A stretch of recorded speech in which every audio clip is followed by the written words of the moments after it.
Goeiedag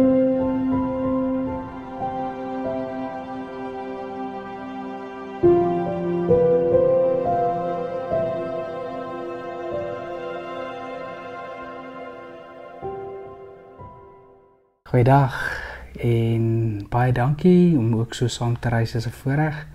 Mag ons ook so oor die Here se woord en ook deur by voorbeeld iets van ons roepingstaak om diensbaar te wees ten spyte van. Vandag lees ons Handelinge 16 en hier waar Paulus en Silas hulle self in die tronk bevind en ons sien nog 'n reaksie wat hulle oorgaan tot lof en lofsange. Ek lees vanaf vers 22. Die skare het ook teen hulle gekant geraak en die stadsbestuur toe hulle klere van hulle laat afskeer en hulle beveel dat hulle lyfstraf moet kry. Nadat hulle baie geslaan is en hulle in die tronk gegooi en die bewaarder het die opdrag gekry om hulle streng te bewaak. Op hierdie bevel het hulle in die binneste sel opgesluit en hulle voete in die houtblok vasgeklem. En teen middernag was Paulus en Silas besig om te bid en tot lof van God te sing. Die ander gevangenes het na hulle geluister. Skielik kom daar 'n groot aardbewing wat die fondamente van die tronk geskud het. En al die deure van die tronk het onmiddellik oopgegaan en al die gevangenes se boeye het losgeraak. Die opvallende, ooglopende gebeure is hierdie gedeelte om hulle was die middernag, hulle voete in houtblokke, hulle klere van hulle lyf afgeskeer. En ons ken hier 'n bekende gedeelte, ons het al baie daaroor gehoor, in preke en boodskappe of oordenkings, besig om te bid en tot lof van God te sing.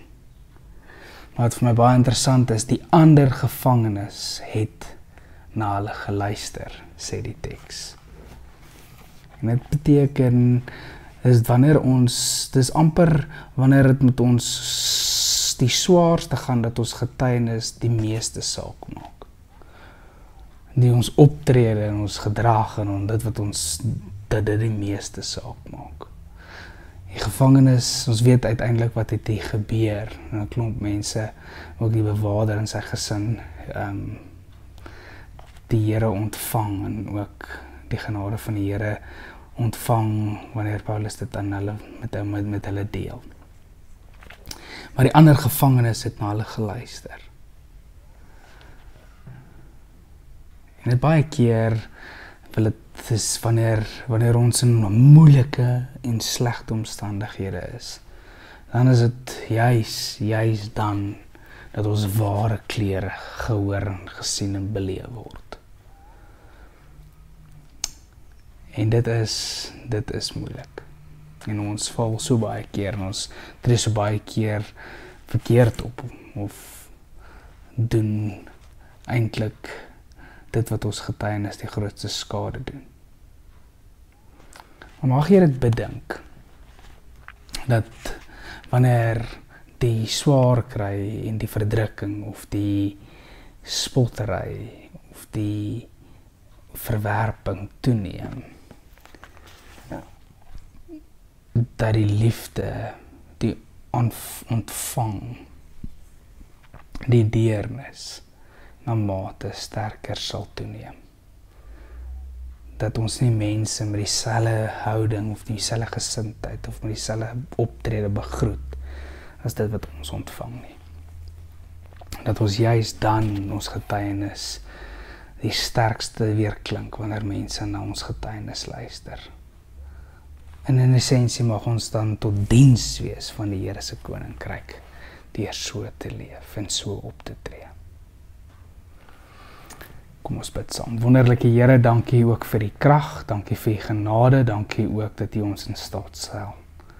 Ons staat stel om op 'n ander manier die lewe in die wêreld en mense te begroet as wat hulle ons mee ontvang of waarmee hulle ons wegstuur of wegjaag. Mag ons getuienis die meeste saak maak of die sterkste krag dra, juis wanneer dit met ons die moeilikste gaan. En ons getuienis juist dan die meeste saak maak. Mag ons ook so 'n lig wees en tot U diens wees. Ons bid dit as U kinders, o Here. Amen. Mag jy 'n wonderlike naweek beleef, ook seën vir jou en daar waar jy mag beweeg. Mooi bly.